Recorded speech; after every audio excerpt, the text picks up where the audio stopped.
Welcome to me TV. నేను మీ మౌనిక. ఈ రోజు అయితే మనం రంగపూర్లో ఉన్నామండి. ఇక్కడ మనతో పాటు బసవ శివు స్వామీజీ మనతో పాటు ఉన్నారు. వారి మాటలు అడిగి తెలుసుకుందాం. స్పిరిచువల్ ఇన్స్పిరేషనల్ స్టోరీస్ అయితే ఈయన చెప్తుంటారు. సో ఈయన మాటలు అడిగి తెలుసుకుందాం. సార్, మీకు ఆధ్యాత్మిక శాస్త్రవేత్త అనే పేరు ఎలా వచ్చింది?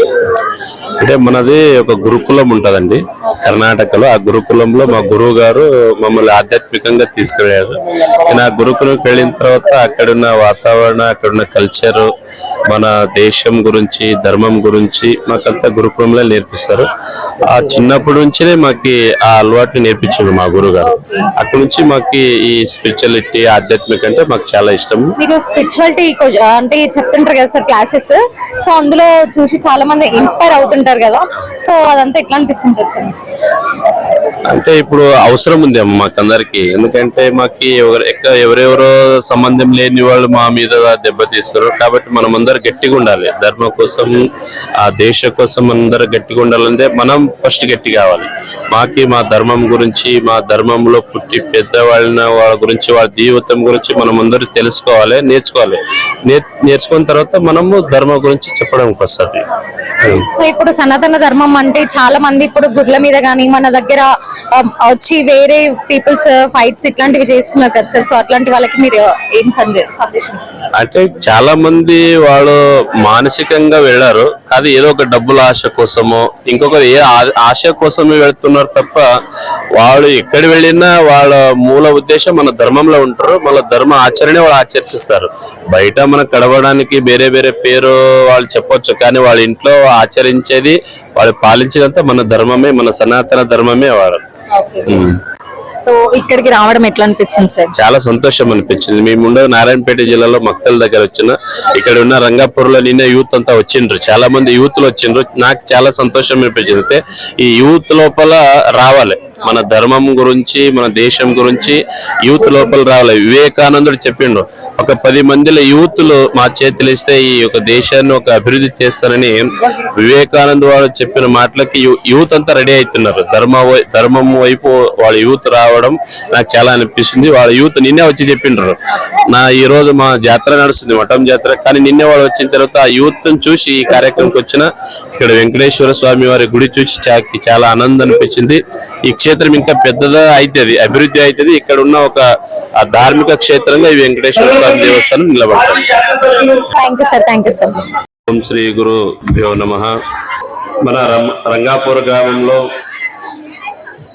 నూతనంగా బాలాజీ వెంకటేశ్వర స్వామి వారి ఆలయ ఉద్ఘాటనము, మూర్తి ప్రతిష్టాపన కార్యక్రమంలో పాల్గొన్న ఇక్కడ విచ్చేసిన భక్తులకి, మహిళలకి, దేవస్థాన కమిటీ సభ్యులకి, గ్రామ సర్పంచులకి, సద్భక్తులకి మీరందరికీ శరణార్థులు. విశేషంగా ఈరోజు చాలా బ్రహ్మాండంగా రంగాపుర గ్రామంలో బాలాజీ వెంకటేశ్వర స్వామి వారి యొక్క ఆలయం చూస్తే నాకు అనిపిస్తుంది, నేను రంగాపుర గ్రామంలో ఉన్నానా లేదా తిరుపతి క్షేత్రంలో ఉన్నానా ఒక అనుభవం ఇక్కడ కలుగుతుంది. ఇంత పెద్ద ఎత్తున మీరందరూ గ్రామస్తులు, కమిటీ సభ్యులందరూ కూడా బ్రహ్మాండంగా రాజగోపురము మరియు శిలలో వెంకటేశ్వర స్వామి వారి యొక్క దేవస్థానం ఇక్కడ మీరందరూ నిర్మాణం చేసుకున్నారు. మనమందరూ ఆలోచన చేయాలి, ఎందుకు మన పూర్వీకులు దేవాలయాలు, మఠాలు నిర్మాణం చేసుకున్నారు, వాళ్ళ నుంచి, ఆ దేవాలయం నుంచి మనకు వచ్చే లాభం ఏమోనో మీరందరికీ ప్రశ్న రావచ్చు. మనమందరం మనుషులనము, 24 గంటలు మనమందరూ ఇంట్లో ఉంటాము. మనమందరూ 24 గంటలు ఇంట్లో ఉంటే మనకి ఏదో ఒక మనశ్శాంతి ఉండదు. ఏదో రకమైన ఒక ఇబ్బందులు, కష్టాలు, ఆలోచనలు, చింతలు మాకంతా వస్తుంటాయి. కానీ ఈ దేవాలయానికి వచ్చి మనం ఒక 5 నిమిషాలు ఆ వెంకటేశ్వర స్వామి వారి గురించియో ఏదో ఇంకొక దేవాలయానికి వెళ్ళి ఆ గుడిలో కూర్చుని మనము ఒక 5 నిమిషాలు ధ్యానం చేస్తే మనకున్న చింతలు, ఇబ్బందులు, కష్టాలన్నీ దూరం అయిపోతాయి. అలాంటి శక్తి ఈ యొక్క స్థలంలో ఉంటది, ఈ యొక్క దేవస్థానంలో ఉంటది. కాబట్టి మనమందరూ పెద్దవాళ్ళు ఊరికొక గుడి, ఆంజనేయ స్వామి గారి గుడి, వెంకటేశ్వర స్వామి గుడి, శివాలయ అమ్మవారి గుడి ఉండాలి, దానికి ఒక జాతర ఉండాలి, దానికి ఒక కార్యక్రమం ఉండాలి, ధార్మిక కార్యక్రమం ఉండాలని రకరకమైన ఒక ధార్మిక కార్యక్రమాలు మనం పెద్దవాళ్ళని చేసుకొని వచ్చిండ్రు. ఎందుకంటే మనమందరూ కలుసుకోవాలి. ఈ దేవాలయ జాతరల గురించి పెద్ద పండుగ ఎందుకు చేసుకుంటున్నామంటే మనం ఎక్కడెక్కడో దూరంలో ఉంటాం, కానీ ఈ యొక్క ఉద్ఘాటన ఈ రోజు మూర్తి స్థాపన కార్యక్రమం అందరూ కలుసుకున్నాం. చూడండి, ఏదో ఎవరికి ఏమో అందించామో, ఏదో మాకి దూరం మనసులో ఏదో ఒక దూరం అయింటాయి, మనమందరి కలుసుకొని ఈ యొక్క పండుగ లాగా ఈ కార్యక్రమం చేసుకుంటాము.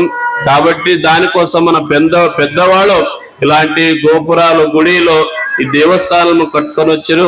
ఆ విధంగా ఈ రోజు మనమంతా ఈ రంగాపూర్ గ్రామంలో మీరందరూ పెద్ద ఎత్తున ఇక్కడ నేను చాలా గుడికి వెళ్ళినా, కానీ ఇలాంటి పెద్ద గుడిని నేను ఎక్కడ చూడలేదు. మన ఏరియాలో ఉమ్మడి మహబూబ్నగర్ జిల్లాలో పెద్ద ఎత్తున ఈ రంగాపూర్ గ్రామంలో వెంకటేశ్వర స్వామి వారి గుడి నిర్మాణం చేసుకున్నారు. మీరందరికీ ఆ వెంకటేశ్వర స్వామి వారి ఎవరో ఈ కార్యక్రమానికి పాలు పంచుకున్నారు, వాళ్ళందరికీ, వాళ్ళకి, వాటి కుటుంబానికి ఆ వెంకటేశ్వర స్వామి వారి ఆశీస్సులు ఎప్పుడూ ఉండాలని కోరుకుంటాం. అదేవిధంగా మీరు ఇక్కడ వచ్చిన అందరూ ఆలోచన చేయాలి, మనమందరూ ధర్మ మార్గంలో ఉండాలి. మీరందరూ ఏం చేస్తున్నారంటే దేవుడు 84 లక్షల జీవరాశులు ఉంటాము, దాంట్లో శ్రేష్టమైన జీవం అంటే అది మనుష్య జన్మం. ఈ మనుష్య జన్మంలో వచ్చినామంటే మేమందరూ ధర్మ కోసం పని చేయాలి, దేశ కోసం పని చేయాలి. అస్థిరం జీవనంలోకే అస్థిరం ధన యవనం, అస్థిరం పుత్రధారేషు ధర్మ కీర్తి ద్వయం స్థిరం అంటారు. ఒక సుభాషిత్ గారు ఏం చెప్తున్నా అంటే ప్రపంచంలో ఉన్నదంతా నశ్వరమైన ప్రపంచం, ఇది ఎప్పుడు ఏమైతుందో తెలియదు. మనమందరూ ఇక్కడ రంగాపూర్ లో వెంకటేశ్వర స్వామి వారి గుడి దగ్గర కూర్చున్నాము, ఇంకొక గంటలో ఏమైతుంది ఏమో ఎవరికి తెలియదు. కాబట్టి అస్థిరమైనది జీవితము, అస్థిరం జీవనంలోకే అస్థిరం ధన యవనం. మనం సంపాదించిన డబ్బులు గాని, భూమిని గాని అవి అస్థిరమైనది. అస్థిరం పుత్రధారేషు, ఇక్కడ ఉన్న పుత్రులు, స్త్రీలు, మహిళలందరూ ఈ ప్రపంచంలో అస్థిరమైనది. ఈ ప్రపంచంలో శాశ్వతంగా మిగిలేది ఏది అంటే ఒక ధర్మము, ఒక కీర్తి అంటారు. కాబట్టి మీరందరూ ధర్మ మార్గంలో ఉంటే మీకు ఏదైనా కష్టం రాని, ఎంత ఇబ్బంది వచ్చినా ధర్మ మార్గం విడవకూడదు. మీరందరూ ధర్మ మార్గంలో ఉండాలి. మీరందరూ ధర్మ మార్గంలో ఉంటే మీ యొక్క కీర్తి ఈ ప్రపంచంలో ఉంటుందని సుభాషిత గారు చెప్తున్నారు. కాబట్టి మీరందరూ ధర్మ మార్గంలో ఉండండి, దేశ కోసం పని చేయండి, ధర్మ కోసం పని చేయండి అని ఈ సభాముఖంగా చెప్తూ, చాలా మంది ఆడవాళ్ళు ఇక్కడ వచ్చిండ్రు. మహిళలంటే మనమంతా చాలా గౌరవం ఇచ్చేది. భారతదేశంలో మహిళలంటే మాకు చాలా గౌరవం. సాక్షాత్ పార్వతీదేవి స్వరూపంగా, సాక్షాత్ లక్ష్మీదేవి స్వరూపంగా మిమ్మల్ని మేము భావిస్తాము, మీకు మొత్తం. కాబట్టి మహిళల జవాబుదారీ చాలా ఉంటది. ఎందుకంటే చిన్న చిన్న పిల్లలకి సంస్కారము, సంస్కృతి నేర్పించేది మీరే. కాబట్టి మీరందరూ మహిళలు మన దేశం ఇట్లా సంస్కృతి, సంస్కారంగా ఇంకా గట్టిగా ఉంది అంటే మహిళల పాత్ర ఎక్కువ ఉంది. కాబట్టి మీరందరూ మీ పిల్లలకి మంచిగా సంస్కారం నేర్పియండి. మన ధర్మం అంటే ఏమిటి, గుడిలు అంటే ఏమిటి, గురువులు అంటే ఏమిటి, స్వామీజీలు అంటే ఏమిటి అనేది మీరందరూ పిల్లలకి నేర్పియాలి. మీరంతా మా కొడుకు ఇంగ్లీష్ లో మాట్లాడాలి, ఇంగ్లీష్ లో మాట్లాడాలని మన సంస్కృతిని మనం అందరం మర్చిపోతాం. కాబట్టి మీరందరూ మహిళలందరూ మీరు ఐక్యంగా మీ యొక్క పిల్లలకి మంచిగా సంస్కారం నేర్పియాలి. వాళ్ళకి సంస్కారం నేర్పిస్తే వాళ్ళు మంచిగా ఉంటారు. సంస్కారం లేకపోతే చదువు అని చదువు ఉండాలి, మా పిల్లలకి చదువు ఉండాలి. చదువుతో పాటు సంస్కారము మీరందరూ మీ పిల్లలకి నేర్పియాలని ఈ సభాముఖంగా చెప్తూ, మీరందరూ మహిళలు చాలా మంది ఇక్కడ వచ్చారు.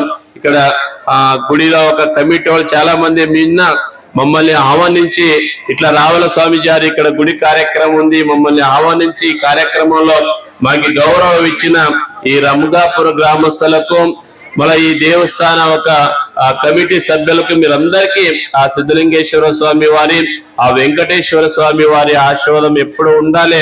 మీరందరూ ఇక్కడ గుడి నిర్మించుకున్నారు, మీరు ఇక్కడ ఉన్న ఆ పల్లెటూరులో మీరు ఎప్పుడో ఒక టైం తీసుకోవాలి. అమావాస్య గాని, పూర్ణం గాని, శనివారం గాని, మీకు ఏ రోజు మీకు వీలుంటది ఆ రోజు గుడికి రావాలి, మొక్కాలే. మీరు రావాలి, మీ పిల్లలు తోలుకొని రావాలి, మొక్కాలే. మొక్కి ఆ దేవుడి గుడిలో మీరంతా ధ్యానం చేస్తే మీకు ఇబ్బందులు కష్టాలన్నీ దూరంపై మీరు మీ కుటుంబం సుఖశాంతి సమృద్ధిగా ఉంటారని ఈ సభాముఖంగా చెప్తాం.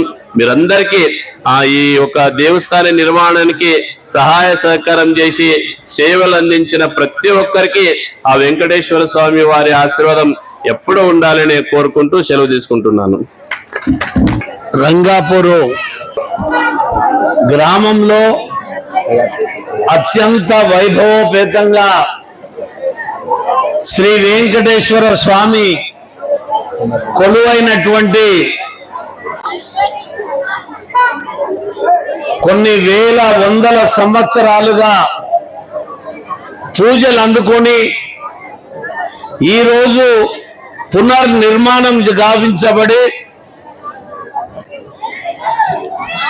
వేలాది మంది భక్తులతోటి ప్రాణ ప్రతిష్ఠ జరిగి ఈ ఉత్సవానికి శ్రీ శ్రీ శ్రీ సిద్ధలింగేశ్వర స్వామి పంచలింగాల స్వామి వారి యొక్క ఆశీర్వాదంతో అనేక పెద్దల మంత్రోచ్చారణతో ఈరోజు ప్రతిష్ఠితమైన వెంకటేశ్వర స్వామి కొలువైనటువంటి రంగాపూర్కే ఒక మహత్తరమైన శక్తి వచ్చిందని ఈ యొక్క రంగాపూర్ గ్రామం పూర్వం ప్రసిద్ధిగాంచినటువంటి గ్రామం. ఈ గ్రామానికి చరిత్ర ఉన్నటువంటి గ్రామం ఇది. ప్రజల లోపల చైతన్యం ఉంది, ఆధ్యాత్మిక చింతన లోపల చైతన్యం ఉంది, ఇక్కడున్న ప్రజల లోపల సద్భావన ఉంది. సనాతన హిందూ ధర్మం పట్ల ఇక్కడ ప్రజలకున్నటువంటి ప్రేమ ఈ వెంకటేశ్వర స్వామి ఆలయంతో పాటు ఇంకా ఈ గ్రామంలో అత్యంత వైభవంగా ఇంకా అనేక గుళ్ళు ఉన్నటువంటి విషయం మనందరికీ కూడా తెలుసు. ఈ గ్రామం పేరే ఎల్లమ్మ రంగాపూర్ అంటారు. అంటే అమ్మవారి పేరుతోటే ఈ గ్రామం ఉంది. అమ్మవారి ఆశీర్వాదంతో ఈ గ్రామానికి ఇంత వైభవంగా ఈరోజు ఈ ప్రతిష్ఠ చేసుకోవడం జరిగింది. మన భారతదేశంలో ఈ ప్రపంచంలోనే ఏ మతం కూడా ఉద్భవించినప్పుడు సాక్షాత్తు భగవంతుడే ఈ భారతదేశంలో జన్మ తీసుకొని మానవుల వలె జీవించి మానవుల యొక్క జీవితాలని ఎట్లా నడుచుకోవాలో సాక్షాత్తు భగవంతులే మనకు చూయించినటువంటి మార్గాలు ఈ సనాతన హిందూ ధర్మంలో మన కళ్ళ ముందు ఎన్నో చరిత్రలు ఉన్నాయి. రామాయణం కావచ్చు, భారతం కావచ్చు, పురాణాలు కావచ్చు, ఇత్యాది అనేక విషయాలు హిందూ ధర్మం పట్ల, హిందూ సంస్కృతి పట్ల మన పెద్దలు కల్వకుర్తి మాజీ శాసనసభ్యులు జయపాల్ యాదవ్ గారు కూడా ఇప్పుడే భగవంతుని దర్శనం చేసుకొని వేదికపైకి రావడం జరిగింది. మరి ఈరోజు రాజకీయాలు వేరు, మన వ్యక్తిగత విషయాలు వేరు, కానీ మన పూర్వీకులు, మన యొక్క పెద్దలు మనకిచ్చినటువంటి సంస్కృతి, ఈ సనాతన హిందూ ధర్మం ఎంతో మంది స్వామీజీలు, ఎంతో మంది యోగులు తమ జీవితాలని తపస్సు ద్వారా భగవంతునికి అర్పితం చేసి ఇవాళ మన కళ్ళ ముందే భగవంతుని యొక్క రూపంలో, భగవంతుని యొక్క స్మరణతో మన ముందే నడయాడుతున్నటువంటి దైవ స్వరూపులు మన ముందే ఉన్నారు. నేను మీ అందరినీ కోరుతున్నా, మన తల్లిదండ్రులు, మన పూర్వీకులు ఇవాళ కులాల పట్ల ఉన్నటువంటి ప్రేమ, మనం ధర్మం పట్ల సరిగ్గా ఉండలేకపోతున్నాం. మన యొక్క సంస్కృతి పట్ల సరైన అవగాహన ఉండలేకపోతుంది. ఈ భారతదేశంలో ఓ 1400 కులాలు ఈ దేశంలో ఉన్నా ఆయా కులాలకన్నిటి కూడా మార్గదర్శనం హిందూ సనాతన ధర్మం అనేది మనందరం కూడా గుర్తుంచుకోవాలి. కడప లోపడనే మన కులం, కడప లోపడనే మన కులం, కడప దాటితే మనందరం ఏ కులం, అదే హిందువులం. హిందూ ధర్మం కొరకే మనం ముందుకు నడవాలి. ఇలా మన దేవుళ్ళ పట్ల, మన ఆచారాల పట్ల, మన సంస్కృతి పట్ల, మన సీతాదేవి పట్ల, మన రాముని పట్ల, మన కృష్ణుడి పట్ల, మన యొక్క సరస్వతి పట్ల అనేక విధాలుగా దూషణ చేస్తున్నటువంటి కొంతమంది కావాలని, మన హిందువుల లోపల కుల చిచ్చు పెట్టాలని, మన లోపల మనకే విభేదాలు సృష్టించి మన మతాన్ని చిన్నగా చేసి ప్రపంచం నుంచి వలస వచ్చిన మతాల దగ్గర, వాళ్ళ కాళ్ళ దగ్గర మనము నడియాడో విధంగా చేసేటువంటి కొన్ని కుట్రలు జరుగుతుంటాయి. ప్రతి అంశాన్ని మనం పరిశీలించాలి. కేవలం గుళ్ళకోయి దేవునికి దండం పెట్టి నా కొడుకు బాగుండాలి, నా బిడ్డ బాగుండాలి, నా పిల్లలు బాగుండాలి, ఇక ఇది ఒకటి చూసుకో దేవుడా అని చెప్పి దేవునికి చెప్పి రావద్దు. మన ధర్మం బాగుండాలి. మన ధర్మం బాగుంటేనే మన పిల్లలు బాగుంటారు. మన ధర్మం బాగుంటేనే మన జీవన విధానం బాగుంటది. ఇవాళ ఈ టీవీ సీరియల్ మాయల పడి, లేకపోతే సినిమాల మాయలలో పడి, ఫేస్బుక్ లో మాయలలో పడి, వాట్సాప్ లో మాయలలో పడి, వాస్తవాలని గుర్తుంచుకోకుండా, వాస్తవ విషయాలని ఆలోచించకుండా ఇవాళ మన సమాజము తప్పిదారి పోతున్నటువంటి దాంట్లో ఇవాళ మనందరం ఈ యొక్క వెంకటేశ్వర స్వామి యొక్క ఆశీస్సులతో మనం చూడాలి. మన పిల్లలు ఎప్పుడు తోలుకపోతాం? రంగాపురంలో జాతర అయినప్పుడు, లేకపోతే ఆడ గంగమ్మ జాతర అయినప్పుడు, లేకపోతే ఇక్కడ పక్కల ఒంగూరు దగ్గర గెలవలాంబ అమ్మవారి దగ్గర పోయినప్పుడు ఇక ఏడాదికి ఒకసారి పోయి దండం పెట్టి వస్తే చాలు ఇక మనం అనుకుంటాం. కానీ ఇలా మనం చూడాలి, ఆదివారం వస్తే వాళ్ళు చర్చికి పోతున్నారు, శుక్రవారం వస్తే చిన్నపిల్లల కాడికి వెళ్ళి మస్జిద్ పోతున్నారు.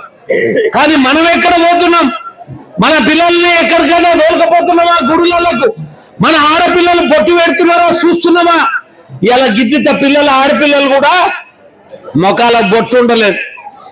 వెనకటికి ఎవరు కూడకపోయేది బొట్టు, ఎవరు ఉండకపోయేది. అలా లక్ష్మీదేవి లేక కలకలలాడే మన ఆడపిల్లకు మనం ఏం బట్టలు వేస్తున్నాం, మనం ఏ రకంగా గాజులు తీసేస్తున్నాం.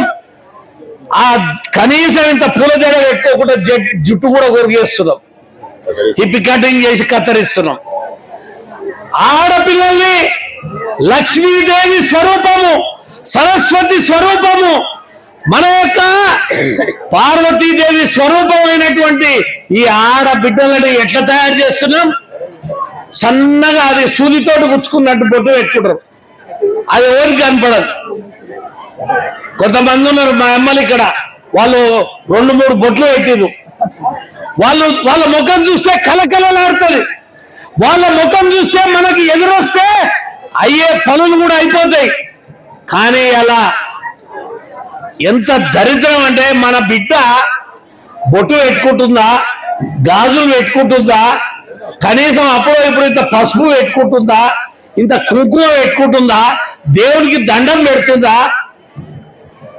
ఇవన్నీ ఏమి చూస్తలేరు.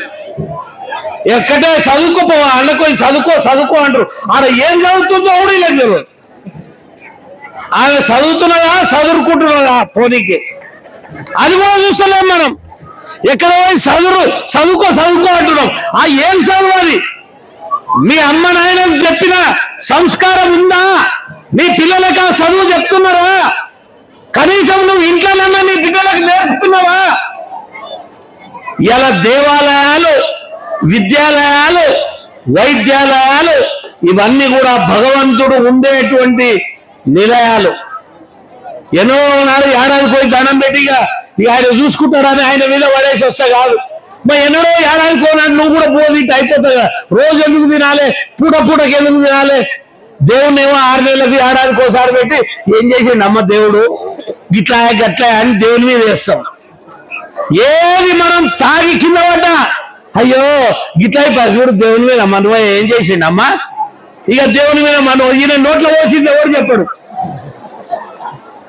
ఇవాళ మనం ప్రతి దానికి మన ధర్మము, మన ఆచారము, మన సంస్కృతి అవి ఎక్కడికి వెళ్ళి వస్తాయంటే ఈ దేవాలయాల నుంచి వస్తాయి.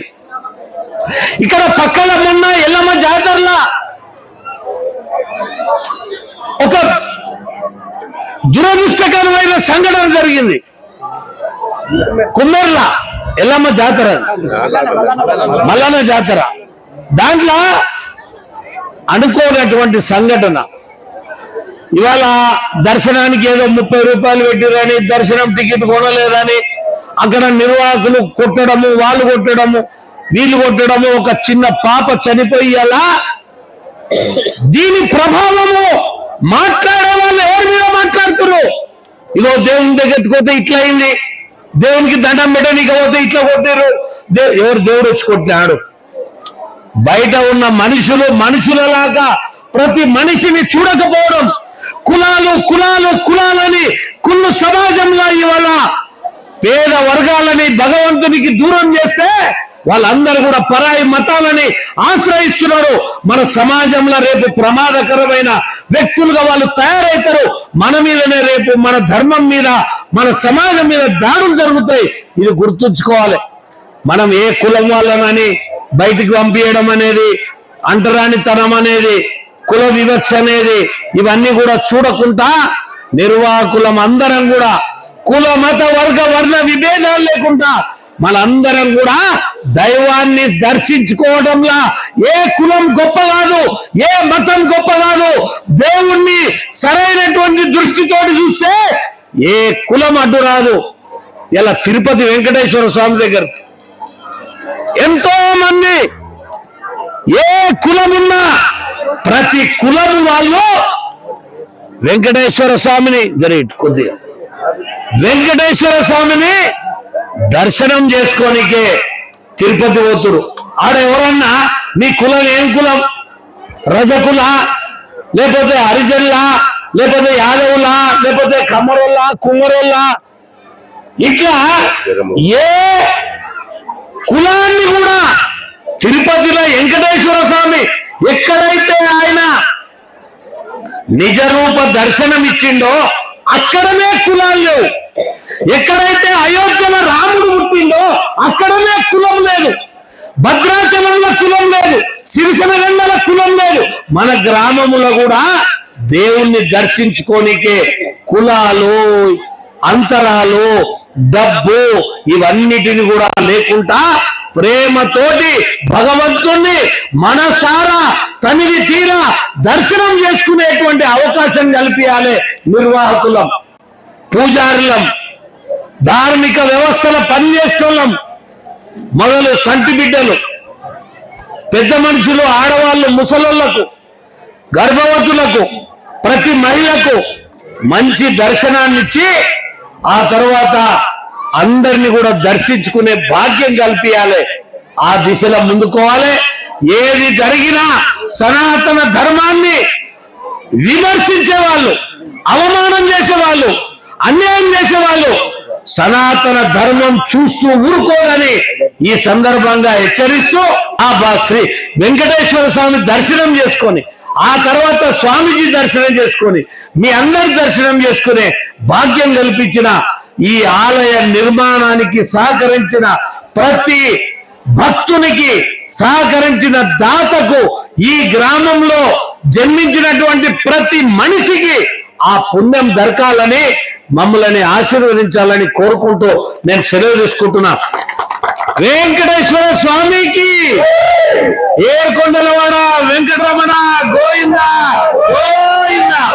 నోరాడు అనవంటే అనం, ఎవరన్నా తిట్టమంటే కడుపున గట్టిగా నోరు చేస్తాం, దేవుణ్ణి అనవంటే అంటలేం. ఏడుకొండలవాడ వెంకటరమణ గోవింద గోవింద.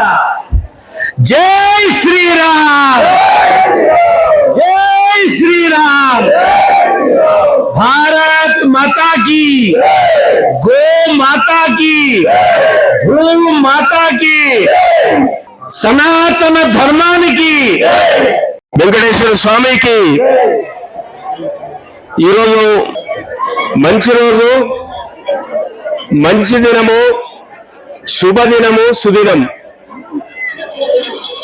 భారతదేశ వ్యాప్తంగా పెళ్లిళ్ళు, పేరంటాలు, దేవాలయాలు, ప్రారంభోత్సవాలు, దేవుని ప్రతిష్టలు, ధ్వజస్తంభ ప్రతిష్టలు ఈరోజు అనేక గ్రామాల్లో జరుగుతున్నటువంటి విషయాన్ని మీకు తెలియజేస్తా ఉన్నాను. అందులో భాగంగా ఈరోజు ఎల్లమ్మ రంగాపూర్లో సాక్షాత్ కలియుగ దైవమైనటువంటి వెంకటేశ్వర స్వామి ప్రతిష్టను చేసుకోవడము నిజంగా ఈ ప్రాంతం యొక్క అదృష్టమని ఈ సందర్భంగా నేను తెలియజేస్తా ఉన్నాను.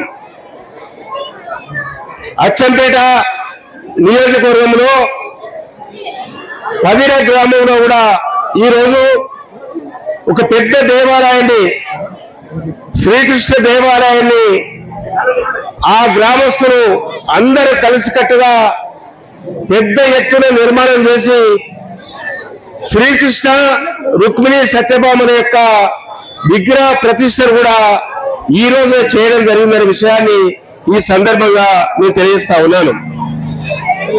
అదేవిధంగా ఎల్లమ్మ రంగాపూర్లో కూడా ఈరోజు వెంకటేశ్వర స్వామి విగ్రహ ప్రతిష్ట చేయడం నిజంగా మనందరి అదృష్టమని కూడా ఈ సందర్భంగా నేను తెలియజేస్తా ఉన్నాను. గ్రామ పెద్దలు, మరి గ్రామంలో ఉన్నటువంటి మహిళా తల్లులు కానీ, అదేవిధంగా అన్నదమ్ములు కానీ, కుటుంబ సభ్యులు కానీ, ఆత్మీయులు కానీ, అక్క చెల్లెళ్ళు కానీ, ఈరోజు గ్రామానికి సంబంధించినటువంటి అందరికి సంబంధించిన బంధుమిత్రులు కానీ ఒక 6 రోజుల నుంచి అందరి సమక్షంలో ఈ ఆధ్యాత్మిక ధార్మిక కార్యక్రమాలు చేసుకోవడము నిజంగా మన పూర్వజన్మ సుకృతమని ఈ సందర్భంగా తెలియజేస్తా ఉన్నాను. ఒక మంచి మనసుతోటి, ఒక పెద్ద ఆలోచనతోటి భవిష్యత్ తరాలకు కూడా, పిల్ల తరాలు కూడా జ్ఞాపకం ఉండే విధంగా ఈరోజు ఈ ప్రతిష్టా కార్యక్రమాన్ని చరిత్రలో నిలిచిపోయే విధంగా మీరందరూ కూడా కలిసికట్టుగా, పెద్దలందరూ, దాతలు సహకరించిన ప్రతి ఒక్కరు కూడా నిజంగా ధన్య జీవులను కూడా ఈ సందర్భంగా నేను తెలియజేస్తా ఉన్నాను. మరి ఏడుకొండలవాడు వెంకటేశ్వరుడు మన గ్రామంలో ఈరోజు తిరుపతి నుంచి కూడా విగ్రహాన్ని తీసుకొచ్చి మన గ్రామంలో ప్రతిష్ట చేయడం నిజంగా తిరుపతిలో ఉన్నటువంటి వెంకటేశ్వర స్వామి గారిని ప్రత్యక్షంగా మనం పూజ చేసినట్టుగా భావించవలసిన బాధ్యత మన అందరి పైన ఉందనే విషయాన్ని ఈ సందర్భంగా తెలియజేస్తా ఉన్నాను. వినా వెంకటేశం ననాకో సదా వెంకటేశం స్మరామి హరే వెంకటేశ ప్రసీద ప్రియం వెంకటేశ ప్రయత్న చెప్పి ఒక్కసారి వెంకటేశ్వర స్వామి గురించి మన ఒక శ్లోకాన్ని స్మరించుకుంటే ఆ రోజు మనకు మొత్తం కూడా సంపూర్ణంగా అన్ని కూడా విజయాలే సిద్ధిస్తున్నాం అనే విషయాన్ని ఈ సందర్భంగా నేను తెలియజేస్తా ఉన్నాను. కలియుగ దైవం దశావతారాల తర్వాత ప్రత్యక్షంగా మనకు కన్నుల ముందు కనపడేటువంటి దైవం వెంకటేశ్వర స్వామిని మీకు అందరు కూడా నేను తెలియజేస్తా ఉన్నాను. మరి ఈ రోజు ఉదయం వెంకటేశ్వర స్వామి దశావతారాల్లో శ్రీ మహావిష్ణువు యొక్క మరి కలియుగంలో మరి మనకు ఉన్నటువంటి అవతారం అని కూడా ఈ సందర్భంగా నేను తెలియజేస్తా ఉన్నాను. నేను ఉదయం పదిరా గ్రామానికి వెళ్ళడం జరిగింది. అక్కడ కూడా వేలాది మంది భక్తులు, గ్రామస్తులు, ఆ ప్రాంతంలో ఉన్నటువంటి అనేక మంది ప్రజలు, మహిళా తల్లులు, పెద్దలందరూ, అన్నదమ్ములు, అక్క చెల్లెళ్ళు, యువతి యువకులు, చిన్నారి బాలబాలికలు కూడా పెద్ద ఎత్తున వేలాది మంది కూడా ఆ పదిర గ్రామంలో శ్రీకృష్ణ దేవాలయాన్ని కూడా దర్శించుకొని ప్రతిష్ట కార్యక్రమంలో పాల్గొని అక్కడ పూజలు కూడా నిర్వహించడం జరిగిందనే విషయాన్ని మీకు తెలియజేస్తా ఉన్నాను. మా అందరి సౌభాగ్యం, మేమంతా కూడా ఈరోజు ఈ దేవాలయ నిర్వాహకులు, ఈ గ్రామానికి సంబంధించిన అన్ని పార్టీలకు సంబంధించిన నాయకులు, అన్ని గ్రామాలకు మరి ఇళ్లకు సంబంధించిన పెద్దలందరూ కూడా ఈ మంచి కార్యక్రమాన్ని మీరు రాజకీయాలకు అతీతంగా, పార్టీలకు అతీతంగా కూడా ఇలా ఎల్లమ్మ రంగాపూర్లో ఈ కార్యక్రమాన్ని సమిష్టిగా, సంఘటితంగా, సమన్వయంతో పూర్తిగా 6 రోజుల నుంచి విజయవంతం చేసేందుకు మీకందరికీ కూడా మనస్ఫూర్తిగా అభినందనలు, శుభాభినందనలు తెలియజేస్తా ఉన్నాను. ఆలయ చైర్మన్ వెంకటేశ్వర స్వామి దేవాలయం యొక్క ధర్మకర్తల మండలి చైర్మన్ గా ఉన్నటువంటి మన రాజారెడ్డి గారు, అదేవిధంగా గ్రామానికి నూతనంగా ఎన్నికైనటువంటి మన మల్లేష్ గారు, వారితో పాటు గ్రామంలో ఉన్నటువంటి ఇతర ట్రస్ట్ బోర్డు సభ్యులందరూ, వారితో పాటు గ్రామ పంచాయతీకి ఎన్నిక కాబడినటువంటి ఉప సర్పంచ్ గారి వార్డు సభ్యులు, వారితో పాటు రామస్వామి, వారితో పాటు మిగతా పెద్దలందరూ కూడా, యువక మిత్రులందరూ కూడా ఈ కార్యక్రమాన్ని విజయవంతం చేయడానికి మీరు నిజంగా ఎంత కష్టపడారో మీ కష్టం తప్పకుండా ఫలిస్తుంది. వెంకటేశ్వర స్వామి కరుణిస్తాడు, తప్పకుండా మీకు భవిష్యత్తులో మంచి జరుగుతుంది అనే విషయాన్ని కూడా ఈ సందర్భంగా నేను తెలియజేస్తా ఉన్నాను.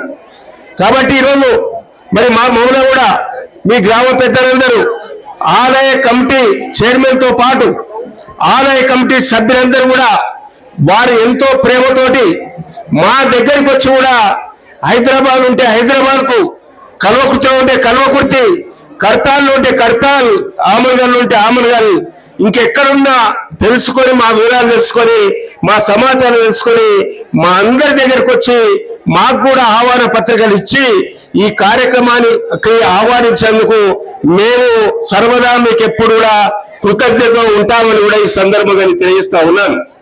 అదేవిధంగా నేను ఒకసారి మరి ఒంగూరు మండలం నుంచి జిల్లా పరిషత్ మెంబర్ కూడా పోటీ చేయడం జరిగింది. జిల్లా పరిషత్ మెంబర్ గా పోటీ చేసినప్పుడు అప్పుడు ఒంగూరు మండలంలో 24 గ్రామ పంచాయతీలు ఉండేది. అప్పుడు జిల్లా పరిషత్ మెంబర్ గా ఎందుకు పోటీ చేసామంటే మహబూబ్నగర్ జిల్లాకు జిల్లా పరిషత్ చైర్మన్ గా నన్ను చంద్రబాబు నాయుడు ప్రకటించడం జరిగింది. అప్పుడు మీ గ్రామానికి వచ్చినప్పుడు కూడా ఈ ఎల్లమ్మ రంగాపూర్ గ్రామస్తులు మొత్తం కూడా పెద్దలందరూ, అమ్మలు, అక్కలు, చెల్లెళ్ళు, అన్నదమ్ములు అందరూ కూడా ఆశీర్వదించి నాకు పెద్ద ఎత్తున ఓట్లేసి ఇక్కడ నుంచి గెలిపించినందుకు కూడా సదా మీకు రుణపడి ఉంటారని కూడా ఈ సందర్భంగా నేను తెలియజేస్తా ఉన్నాను. కాబట్టి మనమందరం కూడా ఈ రోజు ఇంతకుముందే ఆచార్య గారు మాట్లాడారు, తర్వాత ఇప్పుడు గోడి శ్రీనివాస్ రెడ్డి గారు మన తెలంగాణ రాష్ట్ర ఫుడ్ కమిషన్ చైర్మన్ గా పనిచేస్తా ఉన్నాడు. అదేవిధంగా మన కల్వకుర్తి మాజీ ఎమ్మెల్యే గారు అన్న కృష్ణారెడ్డి గారి కుమారుడు ఏర్మ సత్యం గారు కూడా ఇక్కడికి రావడం జరిగింది. వారితో పాటు మన కల్వకుర్తి ఎంపీగా పనిచేసినటువంటి గోవర్ధన్ గారు కూడా ఈ రోజు ఈ కార్యక్రమానికి రావడం జరిగింది. వారితో పాటు మన కల్వకుర్తికి సంబంధించిన మార్కెట్ మాజీ చైర్మన్, కల్వకుర్తి మండల మరి బీఆర్ఎస్ పార్టీ అధ్యక్షుడు విజయ్ గౌడ్ గారు కూడా రావడం జరిగింది. అదేవిధంగా ఒంగూరు మండల్ ఎక్స్ వైఎస్ఆర్పీపీ సురేష్ గారు కూడా రావడం సురేష్ వారు కూడా రావడం జరిగింది. మేమందరం కూడా ఇక్కడికి వచ్చిన సందర్భంలో మీరు ఎంతో ప్రేమతోటి ఎంతో ఆప్యాయతతోటి మనందరూ కూడా సాధారణంగా ఆహ్వానించి మీరందరూ కూడా గౌరవించేందుకు సదా మీకు అందరూ కూడా మనస్ఫూర్తిగా అభినందనలు తెలియజేసుకుంటా ఉన్నాను. ఇంకా సమయం చాలా తక్కువ ఉంది. ఇప్పుడే ఆచార్య గారు హిందూ ధర్మం గురించి, సనాతన ధర్మం గురించి, ఆధ్యాత్మిక ధార్మిక కార్యక్రమాల గురించి, విగ్రహ ప్రతిష్ట గురించి, దేవాలయాల గురించి, భవిష్యత్తులో మన పిల్లలు ఏ విధంగా ఉండాలి, మన సంసారాలు ఏ విధంగా చేసుకోవాలి, ఏ విధంగా అన్ని రంగాల్లో ముందుకోవాలి, ఆ విషయాలు మొత్తం చెప్పడం జరిగింది. చెప్పిందే చెప్పి మీరు విసిగించకుండా మీ అందరితోటి మళ్ళొక్కసారి మనవి చేసుకుంటూ మీకు అందరు కూడా నేను విజ్ఞప్తి చేసుకుంటూ, నేను దేవాలయానికి వచ్చాను కాబట్టి ఈ రోజు ఈ రాష్ట్ర ప్రభుత్వాన్ని కూడా మేము ఒక కోరిక కోరదలుచుకున్నాం. మరి ఈరోజు మరి సిజిఎఫ్ అని ఒక ఫండ్ ఉంటుంది, అంటే కామన్ గుడ్ ఫండ్. ప్రభుత్వంలో బడ్జెట్ ఉంటుంది, దేవాదాయ ధర్మాదాయ శాఖకు సంబంధించినటువంటి బడ్జెట్ ప్రభుత్వంలో ఉంటుంది. కాబట్టి ప్రతి గ్రామంలో కూడా దేవాలయాల నిర్మాణం చేయవలసిన బాధ్యత ఉంది. ప్రతి హరిజన చేరిలో కూడా ఒక దేవాలయం ఉండవలసిన బాధ్యత ఉంది. ప్రతి ఎస్టీ గిరిజన తాండాలో కూడా ఒక దేవాలయం ఉండవలసిన బాధ్యత ఉంది. దానికి సంబంధించి ఒక 5,000 కోట్ల రూపాయలు రాష్ట్ర ప్రభుత్వం దేవాలయ నిర్మాణం కొరకు, ఎక్కడైతే దేవాలయాలు లేవో దేవాలయ నిర్మాణం కొరకు కేటాయించి ఆ దేవాలయాలు నిర్మాణం చేస్తే తప్పకుండా మన హిందూ ధర్మం ప్రపంచ దేశాల్లో ముందు వరుసలో ఉంటుందనే విషయాన్ని కూడా ఈ సందర్భంగా తెలియజేస్తా ఉన్నాను. హిందూ ధర్మాన్ని మించింది లేదు. శ్రీకృష్ణ భగవానుడు చెప్పిండు, భగవద్గీత అనేది ప్రపంచ దేశాల్లో ప్రఖ్యాతి చెందింది. ఇలా అమెరికన్ పార్లమెంట్ లో కూడా భగవద్గీత పెట్టడం జరిగింది, కెనడా పార్లమెంట్ లో కూడా భగవద్గీత పెట్టడం జరిగింది, ఆస్ట్రేలియా గవర్నమెంట్ లో కూడా భగవద్గీత పెట్టడం జరిగింది. ఆ విధంగా భగవద్గీత అనేది గొప్ప సందేశం, అన్ని మతాలకు సారాంశం ఇచ్చేటువంటి భగవద్గీత ఈ రోజు భగవంతుడు దశావతారాలు ఉన్నాడు కాబట్టి ఇక్కడ కూడా మన వెంకటేశ్వర స్వామి ఇక్కడ ప్రతిష్ట చేశారు కాబట్టి ప్రతి గ్రామంలో కూడా హిందువులకు సంబంధించిన దేవాలయాలు నిర్మాణం చేయడానికి రాష్ట్ర ప్రభుత్వం ముందుకొచ్చి ఆ విధంగా నిర్మాణం చేసి ప్రతి వర్గాన్ని కూడా అందించవలసిన బాధ్యత ఉందనే విషయాన్ని నేను తెలియజేసుకుంటూ నాకు అవకాశం కల్పించిన మీకు అందరికీ మళ్ళొకసారి ధన్యవాదాలు, అభినందనలు. వెంకటేశ్వర స్వామికి, ఏడుకొండలవాడ వెంకటేశ గోవింద గోవింద. ఇక్కడ వెంకటేశ్వర స్వామిని చూస్తుంటే సేమ్ తిరుపతికి వెళ్ళినట్లే అనిపిస్తుంది అయ్య గారు. సో మీకు ఎట్లా అనిపిస్తుంది? చేసేదే మేము కాబట్టి తిరుపతి స్వామికి తాద్రూప్యంగా ఈ స్వామివారిని మేము అత్యంత శ్రద్ధగా 12 అంశాలతోటి కేశవాద దామోదరాంత విధి విధానంతో తిరుపతిలోనే తయారు చేయించి తీసుకురావడం జరిగింది. నేను యాదాద్రి దేవస్థానం పూర్వ ప్రధాన అర్చకుడిని. ఆ స్వామివారి యొక్క అనుగ్రహంతో కొంత ప్రతిష్టా కార్యక్రమాలు చేశాం, 150 యజ్ఞాలు చేశాం. అందులో ఇది అత్యంత ప్రముఖంగా ప్రాధాన్యత సంతరించుకొని ఉంటుంది. ఇలాగా ఈ రోజు చేసినటువంటి ప్రతిష్టా మహోత్సవానికి సుమారుగా 20,000 మంది భక్తులు వచ్చారు. గత 5 రోజులుగా కూడా నిరతము అన్నదానం జరుగుతుంది. గున్నా వంశస్థులైనటువంటి సంజీవ్ రెడ్డి గారు ప్రముఖ పారిశ్రామికవేత్త, వారు ఈ దేవాలయాన్ని అత్యంత శ్రద్ధగా మా ఆచార్యత్వంలో నిర్వహించారు. ఇది పాంచరాత్రాగమ శాస్త్రయుక్తముగా భగవద్ రామానుజ సాంప్రదాయ సిద్ధంగా మహావైభవంగా 25 మంది ఋత్విక్కులు, పరిచారకులు 15 మంది, ఇలాగా అత్యంత జాగరూకంగా మహాయంత్రములకు 108 రోజులు జప హోమాలు తర్పణాలు చేసి ఈ ప్రతిష్టా కార్యక్రమాలు చేయడం జరిగిందమ్మా. ఇది లోకోత్తరమైనటువంటి అత్యంత శక్తి సమన్వితుడు ఈ ఎల్లమ్మ రంగాపురం వెంకటేశ్వర స్వామి వారు. సో ఇదంతా ఇంతమంది జనాలను చూస్తుంటే ఎట్లా అనిపిస్తుంది గారు ఇక్కడికి వచ్చి దర్శించుకుంటే? ఇది ఈ ప్రాంతపు తిరుపతిగా మేము భావిస్తున్నాం. సో ఇదంతా చూస్తుంటే చాలా సంతోషంగా అనిపిస్తుంది మాకైతే. చాలా సంతోషం ఉంది. ఇలా ఇంటింటికి కంటికి మీరు భగవద్ దర్శనం చేస్తున్నందుకు మీకు కూడా ఆశీర్వచనం. Thank you sir.